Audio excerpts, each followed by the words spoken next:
വയനാട് സുൽത്താൻ ബത്തേരിയിൽ വിദ്യാർത്ഥികൾക്കിടയിൽ കഞ്ചാവ് അടങ്ങിയ മിഠായി പ്രചരിക്കുന്നതായി കണ്ടെത്തൽ.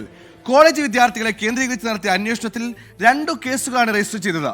ഓൺലൈൻ ട്രേഡിംഗ് ആപ്പ് വഴിയാണ് മിഠായി വാങ്ങിയതെന്നാണ് കസ്റ്റഡിയിലായ വിദ്യാർത്ഥികൾ പറയുന്നത്.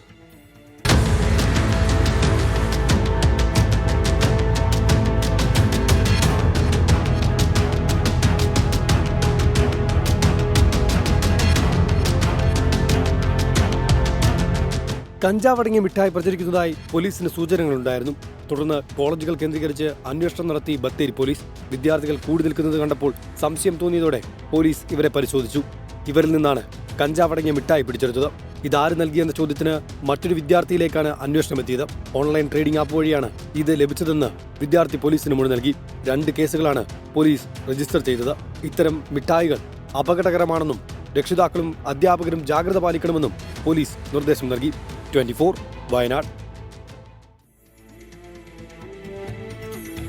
പല വഴിക്ക് പല രീതിയിൽ സമൂഹത്തിൽ വിദ്യാർത്ഥികൾക്കിടയിൽ യുവാക്കൾക്കിടയിൽ പിടിമുറുക്കാനുള്ള ശ്രമത്തിലാണ് ഇത്തരത്തിലുള്ള ലഹരി മാഫിയ. എന്തിലാണെങ്കിലും മിഠായിലാണെങ്കിൽ പോലും ലഹരി നിറയ്ക്കാനുള്ള വല്ലാത്ത ശ്രമം നടത്തുന്നുണ്ട്. വലിയ ജാഗ്രത വേണ്ട ഒരു സമയം കൂടിയാണ്.